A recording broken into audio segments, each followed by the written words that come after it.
Hey, what's up, everybody? This is Charles Sabansi. I want to welcome you guys to another episode of the Dreamerspro Show, where we cover everything from sports, hot topics, classic debates, entertainment, and when we give you guys a fresh perspective on things. And we see them in today. We got a pretty interesting show for you guys. But before we get into it, please make sure you like the video and subscribe to the channel. So let's just go ahead and get into this topic here. Today is Stephen A. Smith Day. Because he's been giving us a lot of content. What happened today?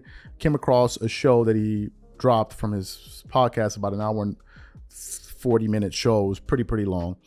And anyway, through this show, the first portion of it, he was responding to some comments that Paul George had made on his podcast about him, based on some comments that he made about Kawhi Leonard. Now, how does Kawhi Leonard tie into all of this? As you guys know, last year in the playoffs against the Phoenix Suns, Kawhi Leonard gets injured in game 2 or game 1, according to reports, and he tried to play through game 2 and he couldn't go any further. And he played very well in those games, and they split the 2 games. They split one of the games on the road. Anyway, so that's what happened. Kawhi Leonard gets injured. A lot of us are frustrated, including me. But then Stephen A. Smith comes out on ESPN and decides to take it a step further. Not only was he expressing his disappointment in Kawhi Leonard, he went as far as saying that Kawhi Leonard is the worst superstar in sports history and he should just retire. Now, when he said this at the time, he had a guest on the show who was JJ Redick. And as you guys know, JJ Redick is a very pro player. So when JJ Redick, heard Stephen A. Smith say this, him and Stephen A. Smith got into this fiery clash on TV over his comments, because you knew JJ Redick was going to come to the defense of Stephen A. Smith. Now, on today's show of Stephen A. Smith's show, he actually gave the audience the backdrop of this, the context of what he's saying. So what we want to do is want to play what Stephen A. Smith had to say in unison with what the, with the JJ Redick exchange, because it's all part of it. And then we're going to come back and continue on with the show. Take a listen to that there. Now, you ain't alone, because JJ Redick, star of the Old Man and the Three podcast, exceptional job with him too, who contributes on First Take, jumped all in me when I said what I said about Kawhi Leonard on First Take. But make no mistake about it, I didn't back up. I came right back at him. Look at this exchange.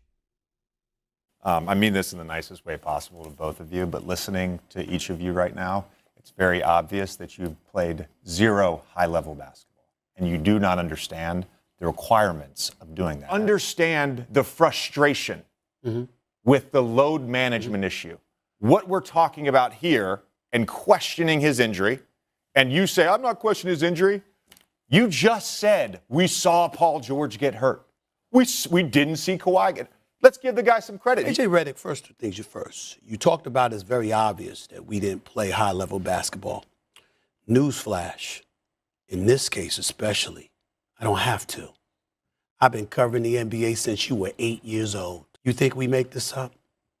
You think we don't speak to owners, coaches, teammates, contemporaries, people who are in the league who do know what you know?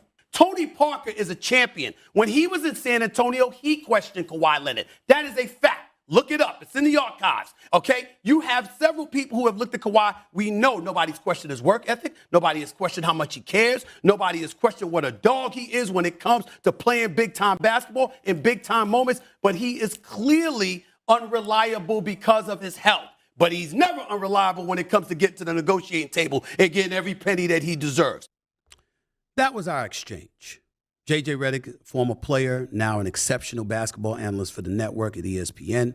Proud to call him a colleague, does an exceptional job for us. Love what he does on First Take, no matter how heated it gets with us sometimes. Got a lot of respect for him. I think he does an outstanding job calling basketball games for us as well. I think he's a big part of ESPN's future and deserves to be so. But we're going to disagree from time to time. And I'm not scared to disagree with him. Respectfully, as I told him to his face, I don't give a damn what he felt. Just like I don't give a damn what Paul George feels about what my take was on Kawhi Leonard. I'm talking basketball. And the fact of the matter is, on far too many occasions, we live in a day and age where load management, not to say that that was load management, I understand it was injuries, but the fact is, people are going to be skeptical about guys having time off because y'all do it on a regular basis. And you talk about, literally in today's NBA, you sign a contract, and after the weekend's over, you're thinking about preparing yourself to get the next contract before you honored this one. Don't get me started with Kawhi Leonard and all the perks and the private treatments and the private helicopter rides and everything else that he gets. I mean, my God. I'm surprised that literally Steve Ballmer isn't doing Kawhi Leonard's toenails himself. Don't get me started with everything this man has done for Kawhi Leonard. It would be nice to see more of him. But that's all I wanted to say about that. So you heard the exchange. So Stephen A. Smith is not backing off on his position. Now, there's a quick point I wanted to address before. I didn't get a chance to address it before, but I'm going to address it again. That Stephen A. Smith said the only reason that Paul George and these guys are talking about him is because they know it's going to get clicks, right? That he's the one that's moving the needle, and that's the reason why. Let me just quickly say this. Number one, Stephen A. Smith is extremely talented. There's no two ways about it. He is very good at what he does. I mean, you can't dispute that. He is very, very good at what he does. And he's one of the pioneers, one of the big boys in this business. He is able to generate a tremendous amount of ratings on television for ESPN First Take. There's no question about this. And I still believe he's their flagship analyst and he's the face of that network. I 100% believe that. And I think a lot of people that have listened to Stephen A. Smith will concur with some of the views I just expressed just now. However, there's a few things. Before JJ Redick got on ESPN, if you search JJ Redick's name on YouTube and you try to talk about him, it will get no views. How do I know this? Because we produced one of the first shows, go look back, it's in our library, of JJ Redick when he first got hired by ESPN. We produced the show and we expressed our excitement about it. Yes, us here at Dreamerspro. At the time, JJ Redick's name wasn't out there like that. Now, why is that? You see, because when you're on television and you're on that platform like ESPN, you're going to generate more buzz. Your name is going to be in the airwaves because it's such a huge platform. So the platform of ESPN springboards you, right? It's like a launching pad. So over time, Kendrick Perkins can now become known on YouTube.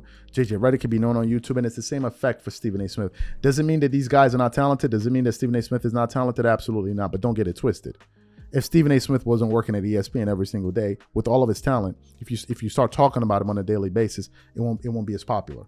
And I think Stephen A. Smith believes that it's because of just him, and he's excluding the fact that ESPN, the mothership and everything, and all of his tentacles, don't play a role. It's just me and my name. It ain't the case. It is just not the case. Same thing goes for Shannon Sharpe on Undisputed and so many others. So I just wanted to point that out. In terms of his Kawhi Leonard position, I disagree. I mean, I can think there got to be some players that are worse than Kawhi. Kawhi Leonard is the worst superstar in NBA history. I disagree. I think JJ Redick would disagree even now. But that's Stephen A. Smith's position. No one is going to stop him from having his position. He has a right to his position. If that's what he feels, he can say it. I disagree with him. I think it's wrong-headed. But hey, that's what he feels, and he's doubling down on it. And maybe JJ Redick may get a whiff of his comments and respond, and then before you know it, they got something to talk about on television with these guys start responding back and forth to each other. Because what I've now noticed is that in the sports media landscape now, we now have various analysts going back and forth, at each other. I saw Rob Parker yesterday on The Odd Couple. I was watching the segment, actually. The Odd Couple, y'all know I've said it numerous times. I love The Odd Couple. I think it's a good show. But Rob Parker had not reacted. He referenced us, Dreamers Pro, in a video where we produced about him and Charles Barkley, where he was talking about why don't Charles Barkley and these guys give LeBron James his respect. And he kind of referenced us. He didn't say our name. He didn't mean it in any mean way or nothing like that. He was actually laughing about it. So shout out to Rob Parker. I've said many times that I think he's great and all of that stuff. So I think we're going to see more of this happening in the future. So I look forward to it. So what I want to know from you guys, what do you think about some of the points that I made in this show? Whatever you guys think, leave your thoughts in the comments section, and we catch you guys on the next show. Peace.